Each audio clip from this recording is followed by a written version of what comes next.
झारखंड में भूमि अधिग्रहण का अब तक का ट्रैक रिकॉर्ड बहुत खराब रहा है।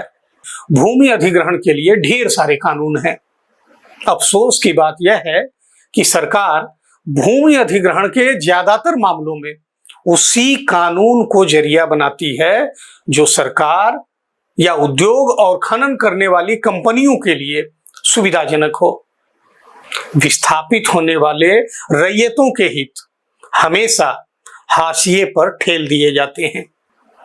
भूमि अधिग्रहण, पुनर्वास और पुनर्स्थापन में उचित मुआवजा और पारदर्शिता का अधिकार अधिनियम 2013 के प्रावधान रैयतों के लिए कुछ हद तक बेहतर हैं, लेकिन कोयला परियोजनाओं के लिए भूमि का अधिग्रहण कोयला धारक क्षेत्र अधिग्रहण और विकास अधिनियम 1957 यानी कोल बेरिंग एक्ट के तहत किया जाता है।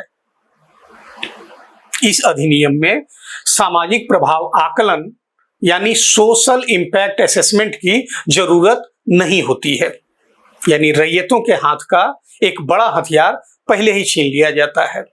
इस कानून के तहत भूमि अधिग्रहण की स्थिति में रैयतों को केवल नगद मुआवजा मिलता है। घर के बदले घर नहीं, जमीन के बदले जमीन नहीं, पारंपरिक आजीविका के संरक्षण का कोई प्रबंध नहीं।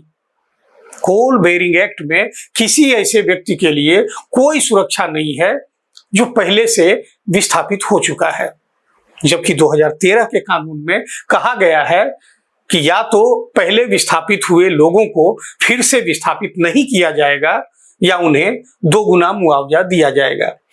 तो जाहिर है सरकार अगर अपनी सुविधा के हिसाब से कानून चुनेगी भूमि अधिग्रहण के लिए तो रैयत कहाँ जाएंगे और ये विस्थापन आयोग क्या कर लेगा।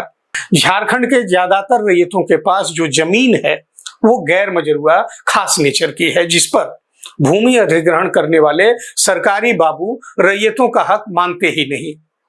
जिस कैबिनेट ने विस्थापन और पुनर्वास आयोग के गठन की मंजूरी दी है, उसी कैबिनेट ने राज्य की गैर मजरूआ जमीन की रसीद काटने और खरीद बिक्री को मंजूरी दी है। हाईकोर्ट ने भी ऐसा ही आदेश दिया है, लेकिन फिर भी जमीन से जुड़े महकमे के बाबू इन जमीनों की लगान रसीद नहीं काट रहे हैं।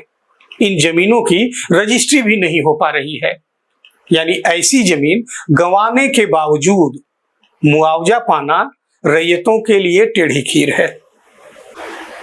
विस्थापन और पुनर्वास आयोग भी ऐसे मामलों में विस्थापित रैयतों को कोई राहत दे पाएगा, इसके आसार दूर दूर तक नहीं दिखते।